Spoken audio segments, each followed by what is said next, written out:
शाम होने को आ गई। हाँ ने, राधा भाभी ने, किसी ने भी हथियारों के बारे में कुछ नहीं बताया। कुछ ना कुछ करना पड़ेगा वरना।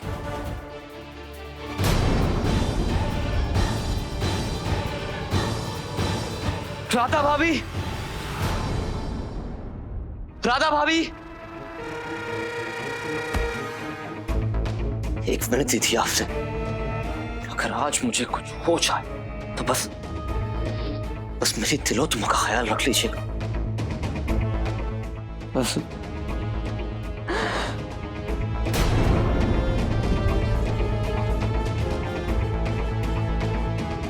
भाभी, आपने ही कहा था ना कि विश्वास जीतना पड़ता है। मुझे नहीं पता कि मैंने आपका विश्वास जीता है या नहीं, लेकिन मैं बस अपने जीते जी मरने से पहले आपसे बस एक आखिरी बार माफी मांगना चाहता हूं। मैंने इस जीवन में जो भी गलतियां की हैं, जितनी बार भी हम सबका दिल दुखाया है, हर उस बात के लिए हो सके तो भाभी मुझे माफ कर दीजिएगा। हो सके तो मुझे माफ कर दीजिएगा भाभी।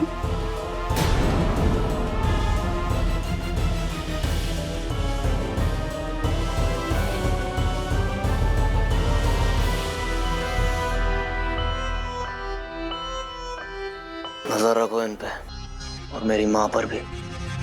इन दोनों में से कोई ना कोई एक हथियार तक जरूर पहुंचेगा। मिल जाएंगे हमें हथियार। मिल जाए तो अच्छा ही है, वरना तुम अपनी जान से जाओगे। सिर्फ आधा घंटा है तुम्हारे पास।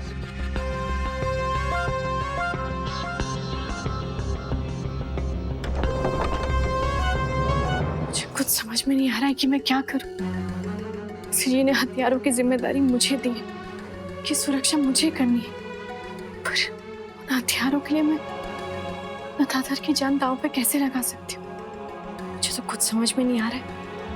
ऐसे में मैं क्या करूं? मुझे नहीं पता कि मैंने आपका विश्वास जीता है या नहीं। मैं बस अपने जीते जी मरने से पहले आपसे एक आखिरी बार माफी मांगना चाहता हूँ। आपको डर है ना कि बक्सी जी को क्या जवाब देंगी? गदाधर पर भरोसा किया जाए या नहीं, यही सोच रही है ना? चुप हो जाओ। हर किसी के बस की तो बात नहीं है ना अपने कामों से बक्सी जी का दिल जीतना, उनका प्यार, उनका विश्वास जीतना। इतने बड़े विद्रोह में मैं उनके साथ खड़ी हूं, और आप क्या कर रही हैं? एक ही तो काम था, उसमें भी दुविधा का शिकार हो गई है। गदाधर को इस घर में वापस लाने के लिए मैंने कहा, माँ के लिए, इस परिवार के लिए, बावजूद इसके कि उसने मेरी जान लेने की कोशिश की। तो बताइए, क्या लगता है आपको, हथियारों के बदले गदाधर की जान चली जाए, ये बात मंजूर होगी बक्सी जी को? चुप कर। क्या आप खुद से नजरें मिला पाएंगी? अगर गदाधर को कुछ हो गया तो? आपको तो अपनी माँ जैसा मानता है ना वो। बस करो, भगवान के लिए चुप हो जाओ।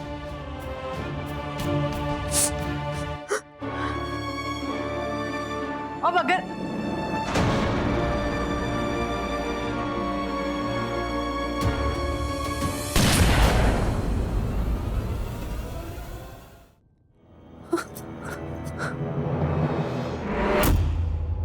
घबराइए मत, ये गोली मैंने सिर्फ आखिरी चेतावनी देने के लिए चलाई थी। हथियार मुझे अब तक नहीं मिले हैं और मेरा दिया हुआ समय समाप्त हो चुका है।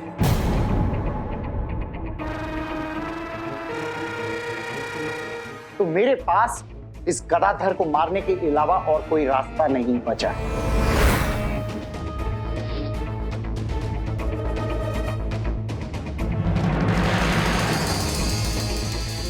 गदाधर, मरने के लिए तैयार हो जाओ।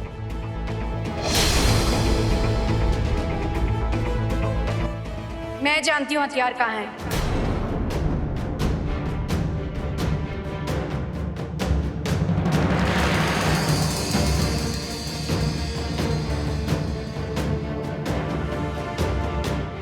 उन्हें हमने रोड़ंग सीमा के पास सुरक्षित गोदाम में पहुंचा दिया है। आप वहां जाकर उन्हें अपने कब्जे में कर सकते हैं। Fine, thank you Radhamani. आपने गोदाम का पता बताकर गदाधर की जान बचा ली है। Come on, let's go. रुकिए सर, हथियार मिल गए।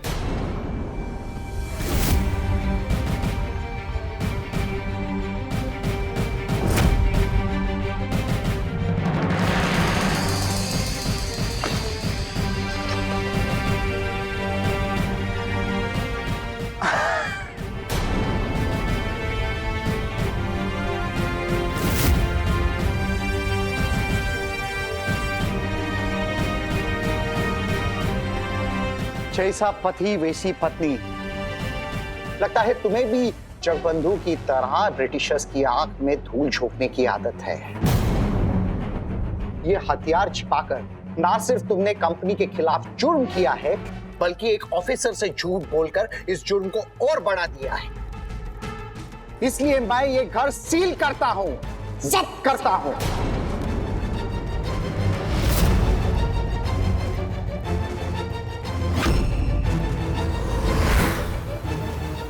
वारंट!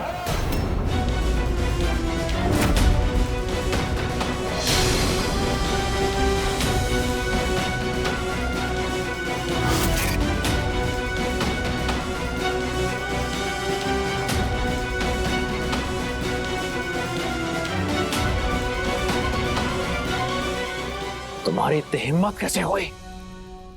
ये घर हमारा है, ये किला हमारा है, ये किला रोड़ंग का है। होगा, लेकिन इसका क्या करना है वो कंपनी तय करेगी।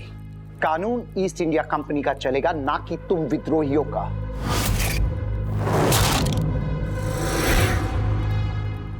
इस जुर्म के लिए तुम सब मेरे कब्जे में हो।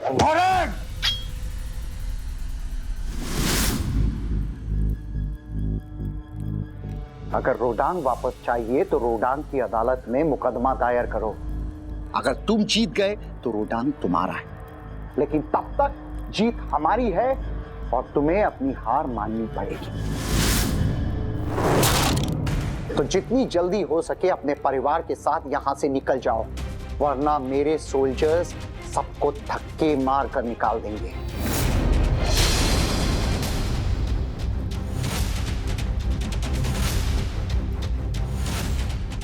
कोई बात मत सुनना जगबंधु।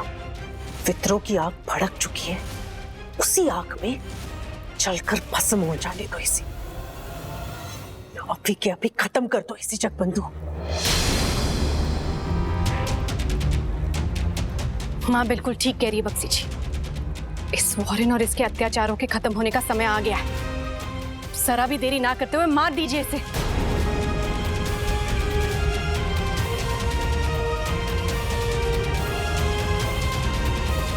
होशियारी करने की कोशिश मत करना। गदाधर हमारे कब्जे में है। जरा सी भी हरकत की तो मेरे आदमी इसे गोली मार देंगे।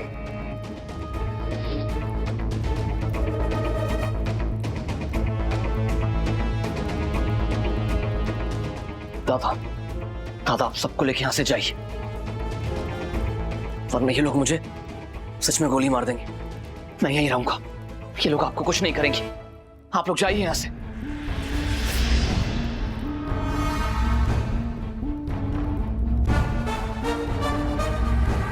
बक्सी जी, गदाधर को हमें हमारे साथ ले जाना चाहिए। पता नहीं हमारे जाने के बाद इस फॉरेन ने उसके साथ कुछ। मेरे पास तुम सब घर वालों की बात सुनने का टाइम नहीं। मुझे जवाब दो, तुम्हें गदाधर की मौत चाहिए या फिर तुम लोग चुपचाप इस घर से बाहर जाओगे?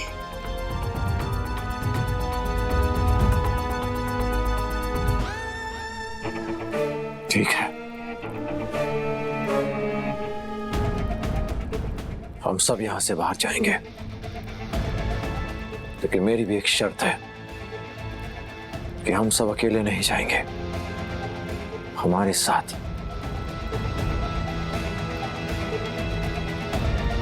गदाधर भी जाएगा।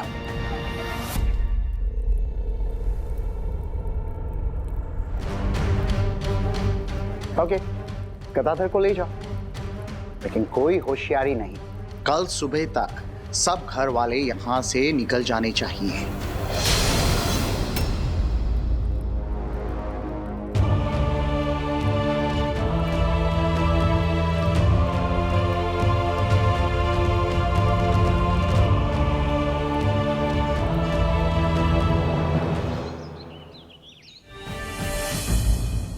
बक्सी जी,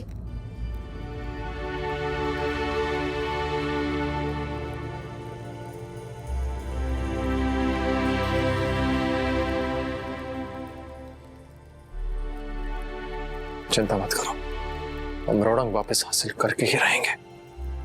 जानती हूँ आप पर पूरा भरोसा है, खुद पर और हम दोनों पर भी। शायद अकेले होते तो इस चुनौती का सामना करना मुश्किल होता, पर हम दोनों साथ हैं, कुछ भी असंभव नहीं है बक्सी जी। लेकिन बक्सी जी, मुझे लगता है कि राधा दीदी को इस हाल में घर की सुख सुविधा से दूर जंगल में यहाँ वहाँ भटकने नहीं देना चाहिए।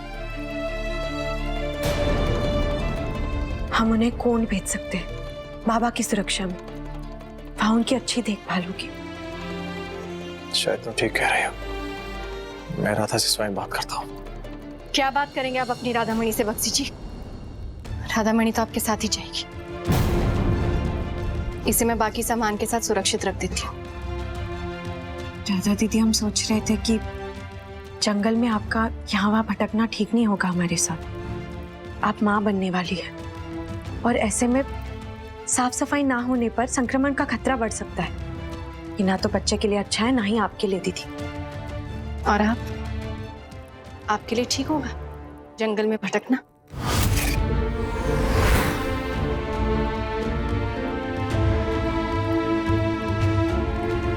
बक्सी जी, ये बात शायद सब ना जानते हो, पर जब एक औरत गर्भवती होती है तो उसकी रोग प्रतिरोधक क्षमता बढ़ जाती है, और यही क्षमता दोनों माँ और बच्चे के काम आती है।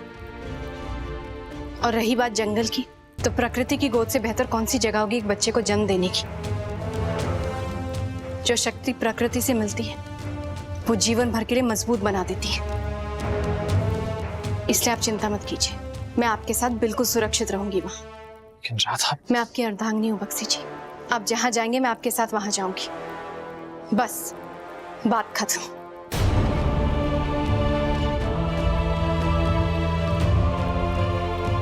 और कल्याणी, मैं अपने फैसले खुद ले सकती हूँ, आपको मेरे लिए फैसले लेने की कोई जरूरत नहीं है।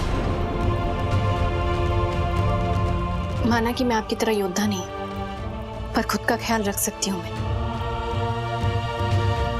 इस घर में इतने आंधी तूफान आए, पर फिर भी मैं अपने बल पर खड़ी रही यहाँ, दो जिंदगियों को संभालते हुए। आगे भी संभाल लूंगी।